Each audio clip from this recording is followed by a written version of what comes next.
สวัสดีครับกลับมาพบกับน้าอีกแล้วนะครับในใครๆก็เข้าครัววันนี้น้ามีเมนูกับข้าวมาฝากนะครับเป็นอาหารจีนนะครับโอ้โหมีความเผ็ดร้อนและหอมเครื่องเทศนะครับผมนั่นก็คือเมนูที่มีชื่อว่าหมูผัดพริกเสฉวนนะครับเดี๋ยวเราตามไปดูส่วนผสมกันเลยครับส่วนผสมของเมนูหมูผัดพริกเสฉวนหมูบดซอสหอยนางรมซีอิ๊วขาวซีอิ๊วดำหวานจิ๊กโชว์น้ำมันงาครับ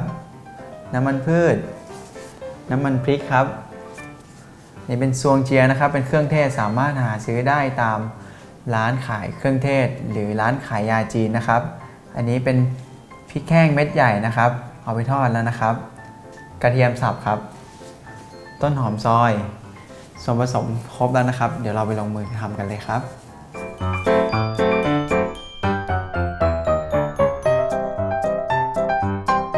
ครับเดี๋ยวเรามาเริ่มทำเมนูหมูผัดพริกเสฉวนกันนะครับเดี๋ยวเราใส่น้ำมันพืชลงไปนะครับตามด้วยน้ำมันงาครับเพื่อเพิ่มความหอมนะครับกระทะเราก็ร้อนแล้วนะครับเราเลยใส่กระเทียมสับนะครับลงไปตามด้วยต้นหอมครับผัดให้หอมครับแต่สียังไม่เปลี่ยนนะครับ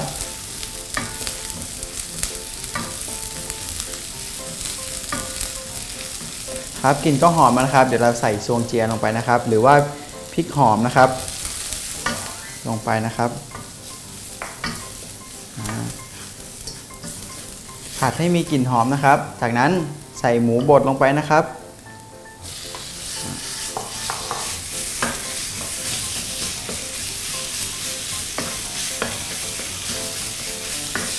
แล้วก็ผัดนะครับให้หมูสุกนะครับ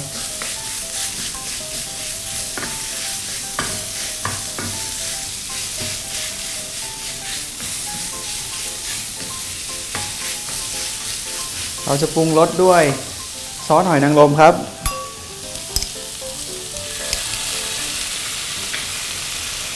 ซีอิ๊วขาวครับพริกโชว์ครับให้ความเปรี้ยวนะครับแล้วก็ตามด้วยซีอิ๊วดำหวานนะครับเพื่อเพิ่มความหวานนะครับเราก็จะคนก่อน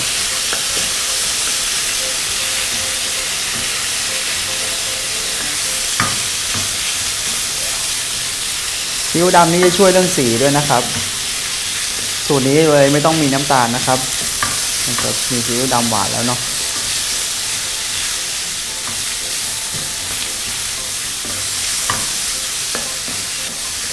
ครับหมูก็สุกแล้วนะครับเดี๋ยวเราใส่น้ำมันพริกนะครับเพื่อเพิ่มความเผ็ดร้อนนะครับแล้วก็เพิ่มความหอมนะครับลงไปครับแล้วก็ตามด้วยพริกแห้งทอดนะครับเป็นพริกเม็ดใหญ่นะครับผม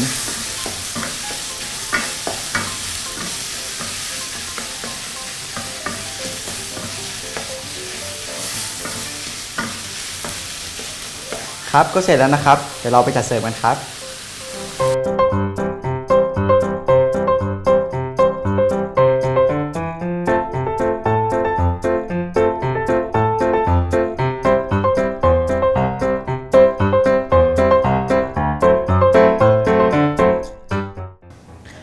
ครับก็เสร็จแล้วนะครับเมนูหมูผัดพริกเสฉวนนะครับเดี๋ยวน่าจะโรยต้นหอมอีกนิดนึงครับเพื่อความสวยงามนะครับ